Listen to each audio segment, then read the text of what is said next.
This is Bill Schultz, historical writer at the Medical College of Wisconsin. And my guest today is Jane Neumann, member of the class of 1970. Jane, thanks for joining me today. Thank you. First question, tell me about your background. Where are you from? Well, I grew up in West Allis. I'm originally from Ashland, Wisconsin, but I grew up in West Allis. Attended Catholic school, Catholic grade school, St. Rita's, and West Allis Central High School, UWM, and then the Marquette University School of Medicine. At least that's what it was when I started. So Yeah. Oh, that's great. So it's interesting. We do have a lot of the alumni are from Milwaukee, and a lot, Marquette undergrad. You were UW Milwaukee. Right. Was it UW Milwaukee at that time? It actually became UW Milwaukee while I was there. It had been, I think it was called the State College before that, or it was a branch. I can't remember exactly how they did it. All I remember is that we got changed, our mascot got changed from the Cardinals to the Panthers. While I was there, we actually got to vote on the mascot. So. Well, as we talk further, I guess all I can say is that whatever school you went to, things began a changing. So, right. Medical school undergrad.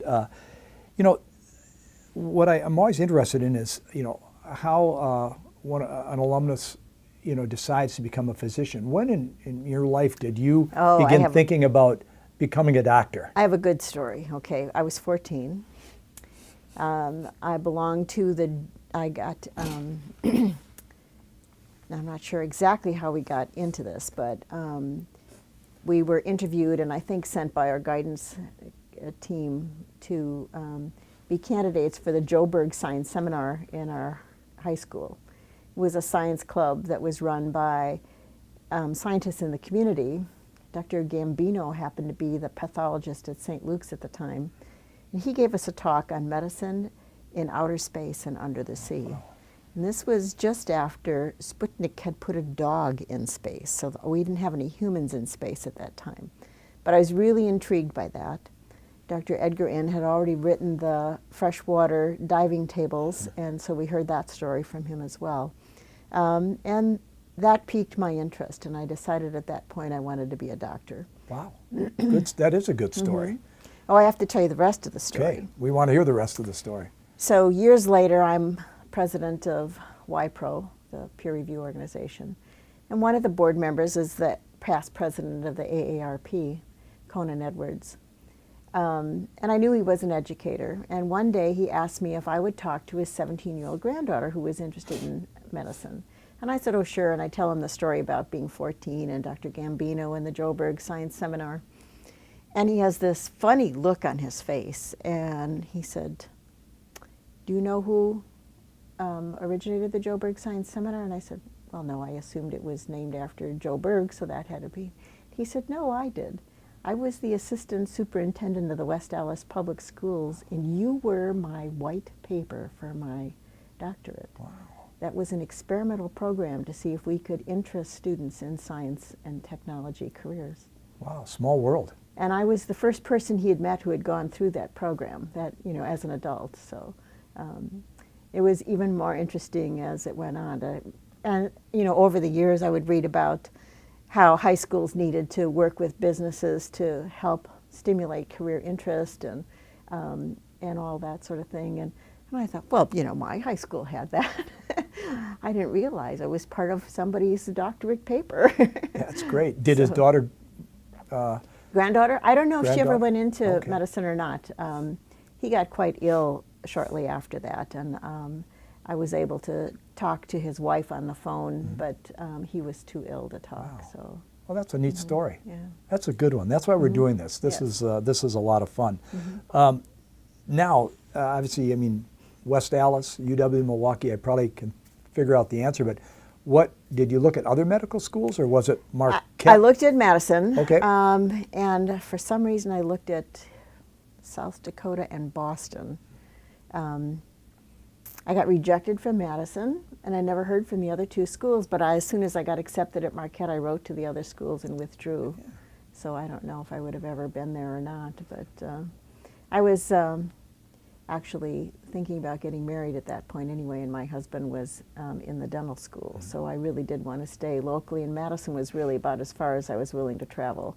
I can tell you another interesting story about that. Tell you, you have great. to remember, I entered medical school in 1966. There weren't very many women.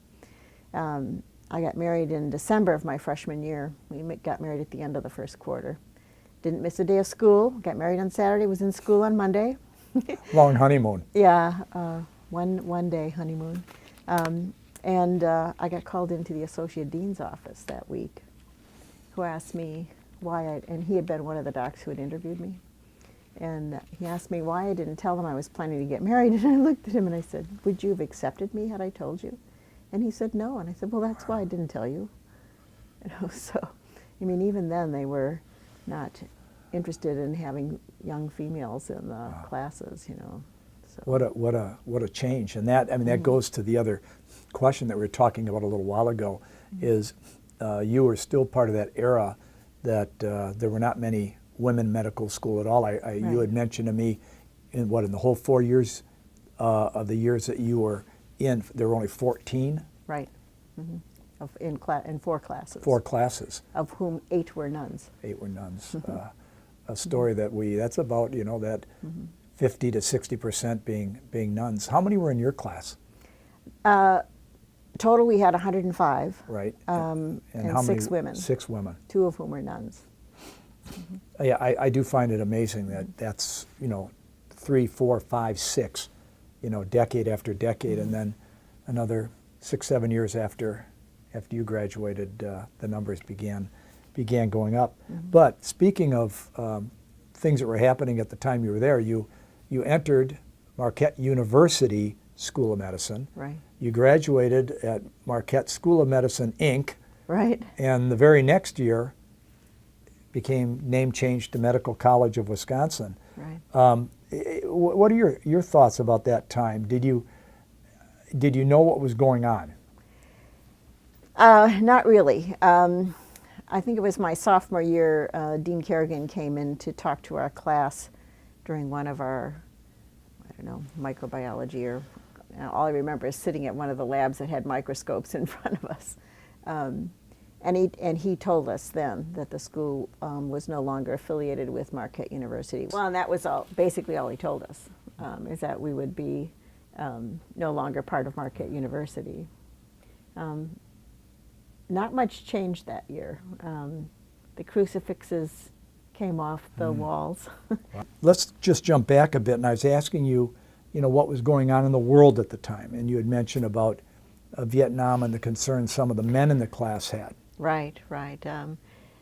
Most of them were still subject to the draft at the time. There was a draft, and you could get, some of them were getting some deferments during the residency, but a lot of them had to go right from internship to the military service. I'm not aware of anybody there dying, but like I said, my high school classmate who had gone to West Point, about a third of his class died in Vietnam. So we were pretty fortunate, I think, at least from the people that I know. I don't know of anybody who died over there. One of the other things that was going on during my medical school years were the race riots in Milwaukee, which probably a lot of people don't even remember that we had race riots here. But that was at the time of the Black Panther movement and Father Grappi's marches across the viaduct. And then when they were having race riots all around the country, we did have them here. I had been working as a medical transcriptionist at Mount Sinai Hospital. I think it was my sophomore year, maybe freshman or sophomore year, I can't remember which. But in any event, during the race riots, Mount Sinai is right in the middle of the downtown area. So the last time I went to work there were National Guardsmen with machine guns set up in the lobby. So, it was a very serious time. The city was pretty much closed during the race riots. You couldn't, if you were out, like I lived in Wauwatosa at the time, and you were discouraged from even trying to get into the downtown area. Fortunately, by that time, most of my clinical stuff was out west, so I didn't have to worry about getting into the medical school.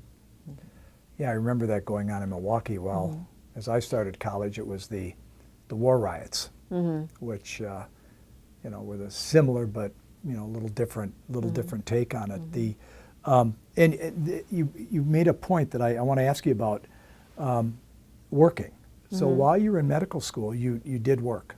A little bit. It was pretty much impossible. I worked in the library for a few hours a week, and I worked as a medical transcriptionist, especially during the summer months between freshman and sophomore year, and between my sophomore and junior year, I took what was called an externship. I did an anesthesia externship at St. Joe's, but with Dr. Schuyler.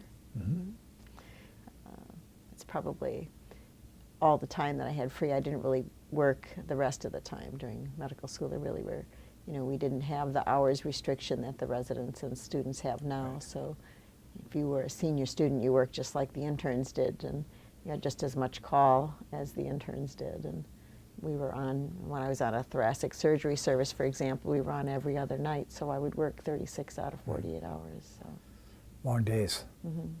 The not the good old days. Yeah. Well, it is interesting.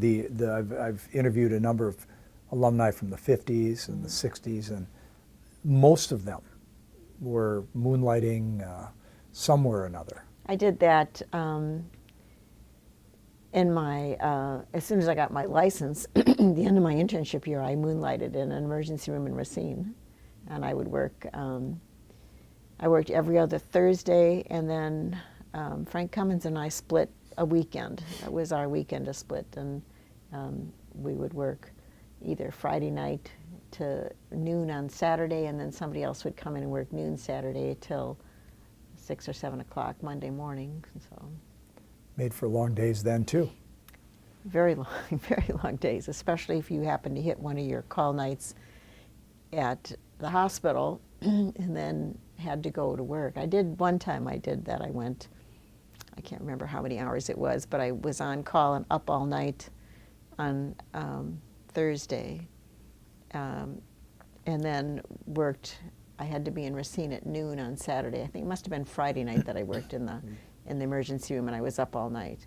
And then I had a clinic in the morning until noon, and then I had to drive down to Racine. I called my husband and told him he was going to have to drive to Racine so I could sleep a little bit in the car. Yeah, that's I would not have functioned very well. Yeah, well, I don't think we should have been allowed to function, but the salaries were too low they were below the poverty level income, and you weren't eligible for food stamps or any other help at the time. So, your choices were to either moonlight and put groceries on the table, or not moonlight, and hopefully you had somebody else who could support you. That's interesting. I think today we don't see that same moonlighting or part-time jobs. Now, in residency, somewhere along the line you became interested in pulmonary disease. Yeah.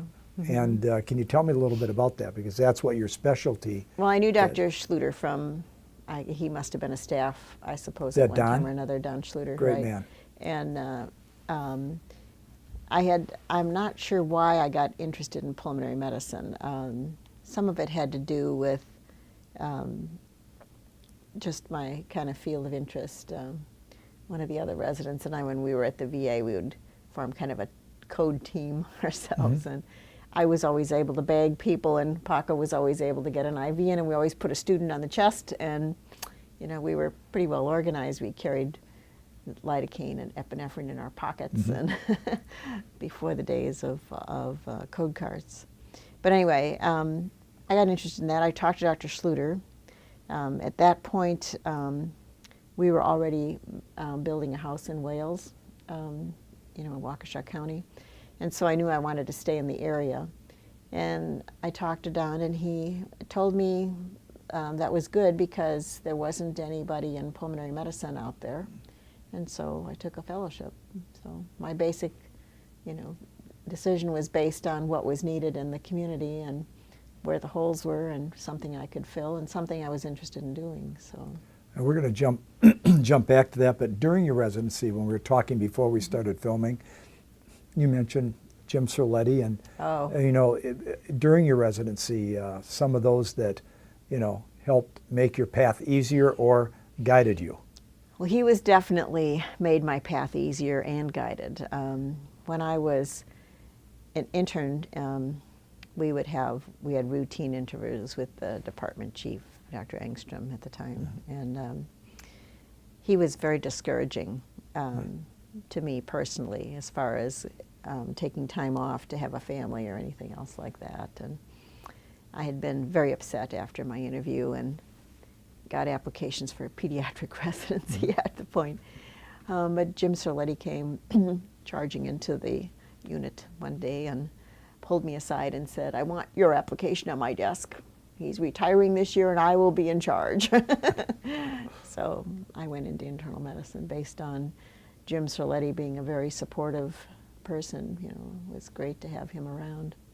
And he was always there. I sat in his office and cried a few times when I had a dying patient, and he was still very compassionate, very eager to help us through some of those very difficult times. Yeah, I'm just really happy I got a chance to know him quite well before his Alzheimer's. But so now you're in Wales, so you began your practice in Waukesha County in pulmonary disease. Were you tied in with Waukesha Memorial or at the time? Right. I was on staff at both Waukesha and Oconomowoc, but I was based in Waukesha Hospital. I was a department head for respiratory therapy, and basically stayed in that role until we did some organizational shifting, and I became the medical director, and we made that an administrative, full-time administrative position. So you began your... been at Waukesha since I started in August of '75. That's what I was going to ask you, what year you began. So August of '75 till today. I'm still there. I know. Still there. I'm not an administrator anymore. I've cut back a little bit, but I still work, so still have fun. You know, it's one of the neat things about being a physician. You can cut back a little bit, and there's still usually a place for you. Well, and I've been very fortunate to have good health, which I think is a major reason why people tend to leave. Also, because I did a lot of administrative work, I worked with the state peer review organization, became the quality improvement organization, and I worked with computer companies that we had at the time, became active on their board of physician users. I got interested in the computer systems electronic medical record because I thought it was a quality tool. I had run the quality program at Waukesha for a number of years too. And part of the reason that I think I'm still there is because I welcome the changes of the electronic record. I mean, it's something I worked for 20 years.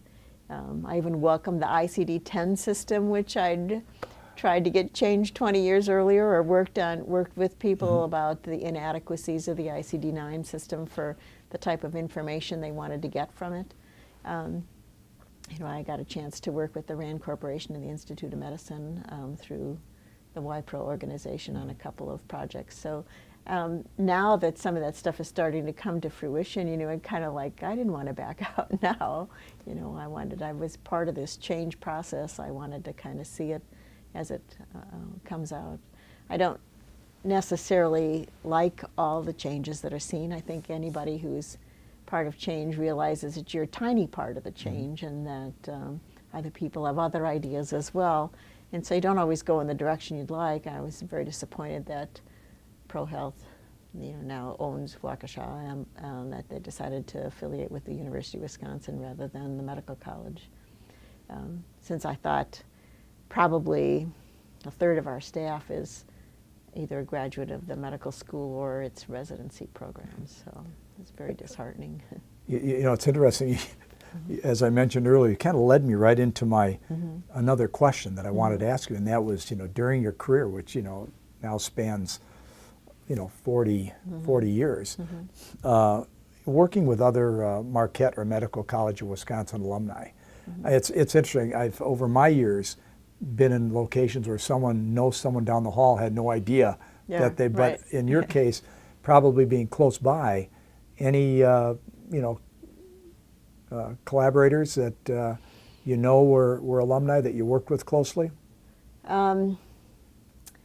Well, initially, Mark Langenfeld, who was in my class, was an emergency room doc at Waukesha, and he and I worked on some of the original class reunions, as you probably remember.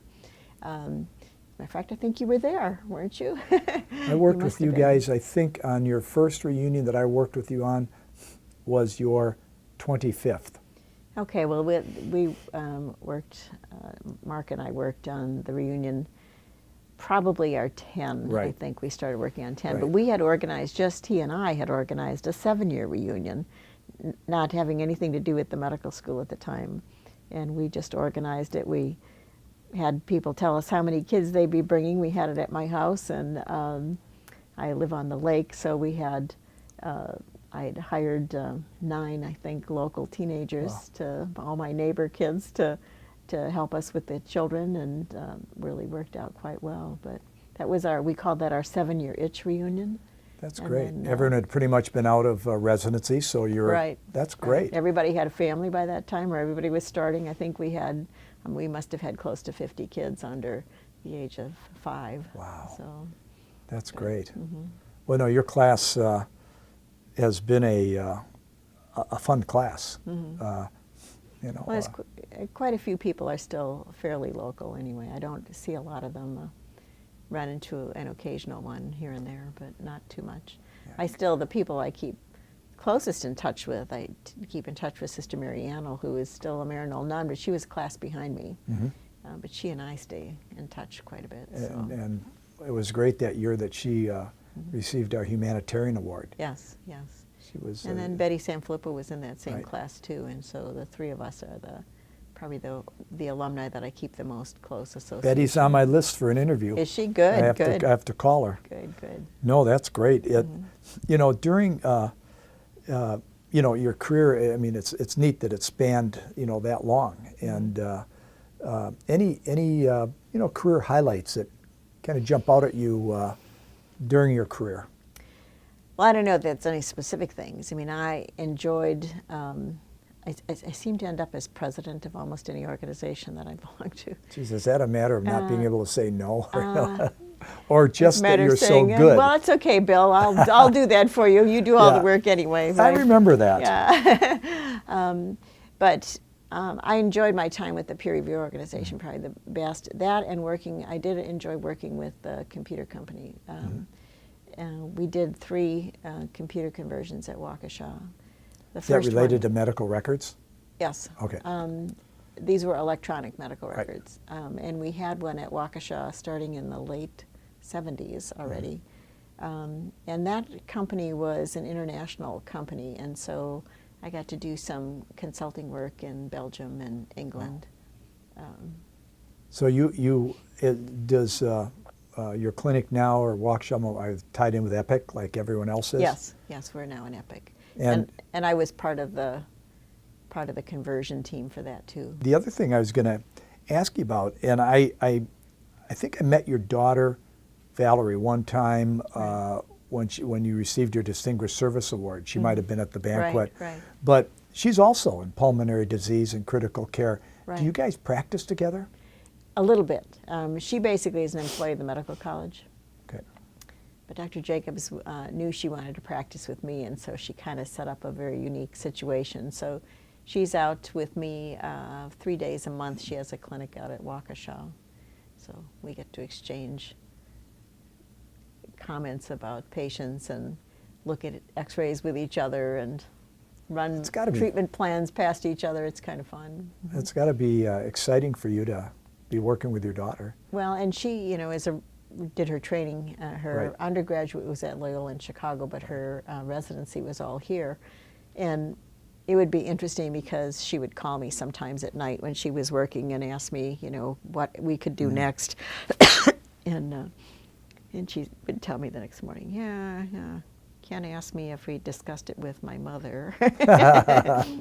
That's pretty good. I knew I think, as I recall you telling me, when she was here as a resident, she was a chief resident, wasn't she? Right. Yeah. So, well, that's pretty good. Lucky us to have her on our faculty. No, she's very good, and she's a good administrator, I think. You know, she's very well organized, and I couldn't have been I always worried about whether or not I was an adequate mother because I was gone so much of the time. But I've decided if she went into the same field, it couldn't have been too bad. So. Well, I think that's always been my philosophy when people are asked why you want to go into medicine, and they aren't excited when they hear that your parent was a doctor and you still want to go in, because my feeling is nobody knows the lifestyle better than a child of a doc. So.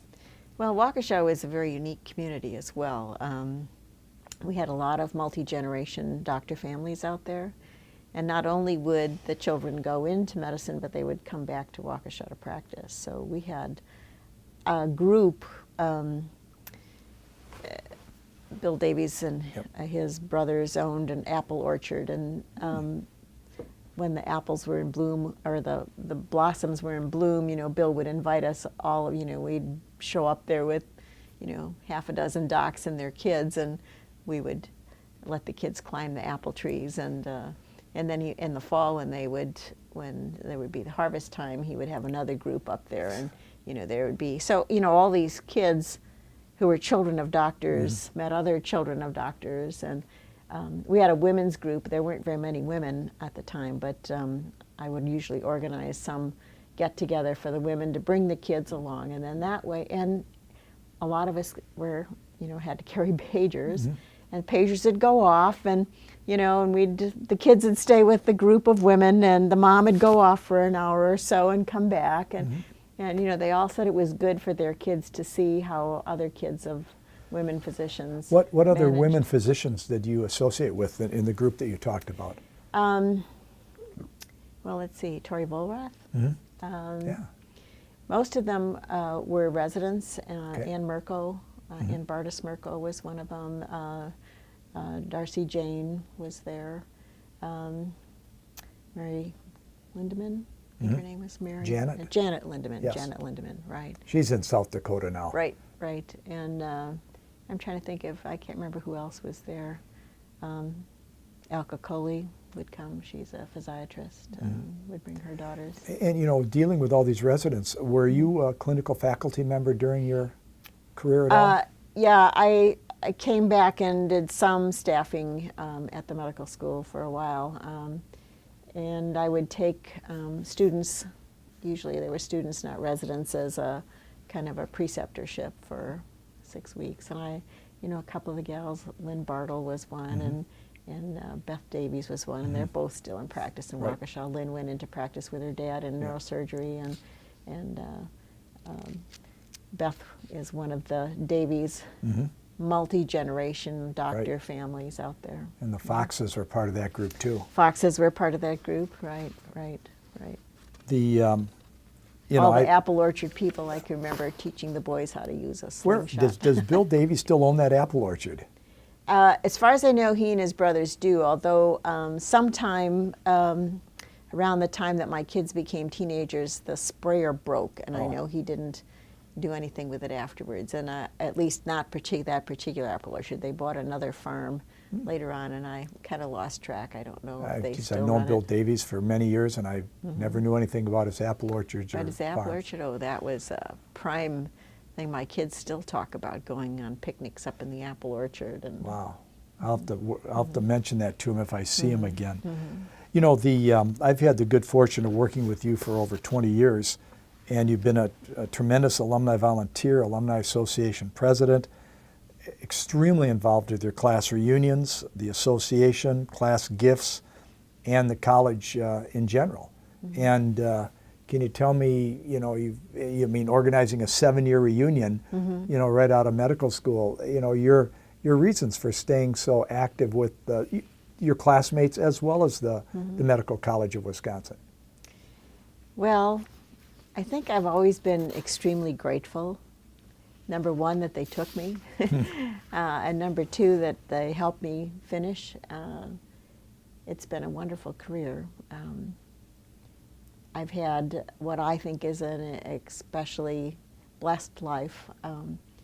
I've enjoyed what I've done. It's great fun to be able to work in a job that you enjoy every day. You get a lot of emotional, psychological rewards from dealing with people. I mean, there are far more positive reinforcements than there are negative. So, you have to be grateful for the people who gave you your start. Yeah.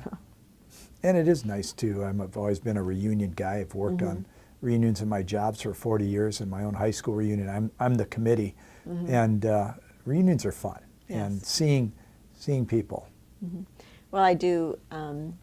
I wasn't one of the original organizers of our high school reunions, but starting at about our 40th, they decided to kind of expand the group a little bit and invite anybody else, especially those of us who are local, to come in. And the class president at the time was still in the military, and he was very good at organizing it. But because of those reunion planning committee that was sometimes 30 people large, we got to know each other again and started to have a very good time. And so now a couple of the people that I hang out with the most are people I went to high school with. Oh, that's great. But reunions are fun, and it's, you have your life gets busy, life goes on, you raise your family, and then you have time to reconnect with people, and it's almost like you never were gone, so.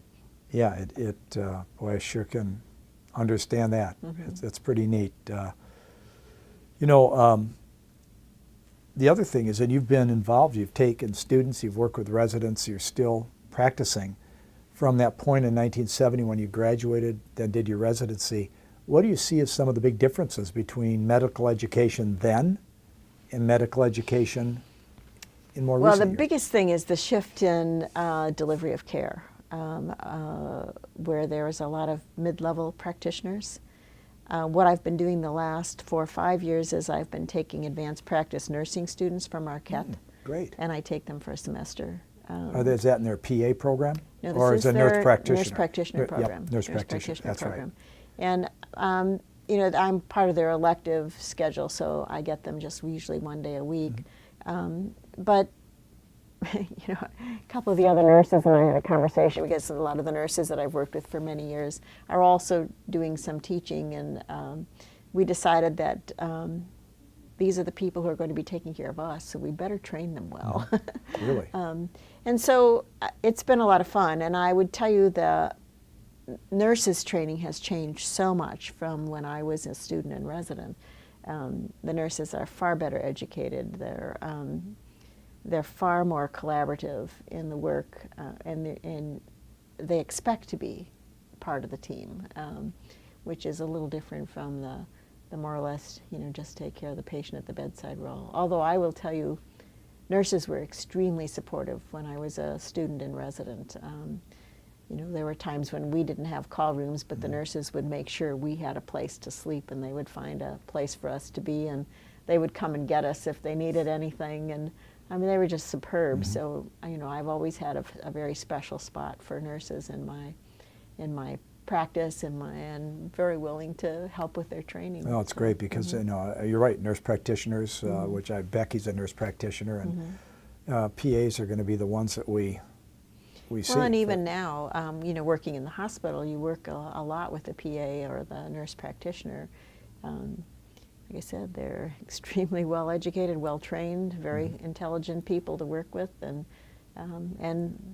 they work in a team atmosphere, and things get done better. So the acceptance is just in the last 15 years, right. Boy, it's just gotten tremendous. But hey, the other thing is there anything else that I haven't asked about, or you haven't had a chance to talk about, that you'd like to mention? Well, I'm glad the the medical school is still here. And expanding. And expanding, right. I even had to, Val kind of warned me about the parking lot isn't there anymore, there's a building there, and that was kind of a change too. The size of this building is, 10 times the size of what the campus was when it was downtown. It's been fun to watch. Yeah, no, that's great. Well, Jane, thanks so much for joining me today. You're welcome. Enjoyed it. Thank you. Thank you.